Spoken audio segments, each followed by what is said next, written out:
When we go to the Bible, we don't really see the Bible drawing a line. By the way, the whole idea of adolescence only came about 150 years ago. It is a word that was coined into the English to try and draw the line between the youths and the adults and the young adults. But actually in the Bible language and in the Bible sense, when somebody reaches the age of 12 and above, they were to participate in the religious life of their society and be able to attend the temple and participate in activities of the tabernacle or the temple.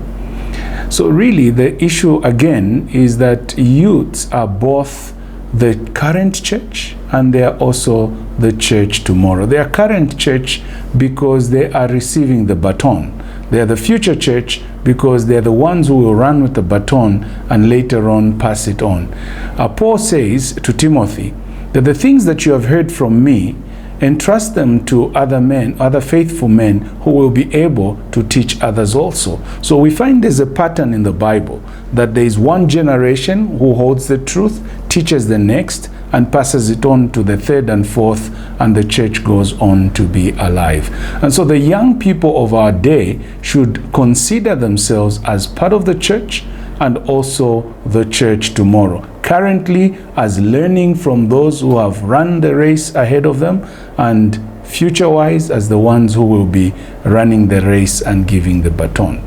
Let me also clarify one thing, that when we use the phrase youth, we are not using it generally for the youths out there in the world, but it is the youths who are in the church.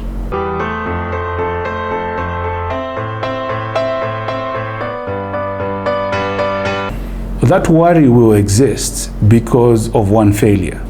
The Bible again is going to point to us that the key to seeing the church be passed on from one hand to the other, the key is teaching. If there is no proper teaching of the youth today, definitely the youths tomorrow will not be like their parents or the generation that has gone before them. However, the current generation that is preparing the youth for tomorrow equally is bombarded by so many trends out there that it seems there is a failure to try and understand what's happening to the youths. There seems to be a generational gap. They want to interpret a lot of things that pertains to the practice of church in relation to the ages and the times they lived in.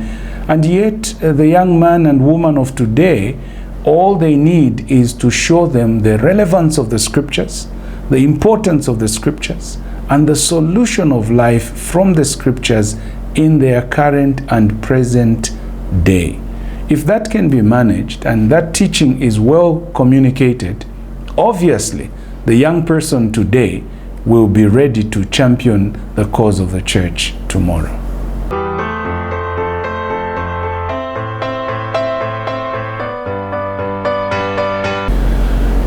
Practically, if we are going to bridge it, we must be every day interested in the trends of the day that our young people are facing. For example, if my daughter or my son comes back from school who's in primary and tells me about something that's happening in their time, for example, they're talking about a particular gadget which I may not be aware of it, I may have not used it.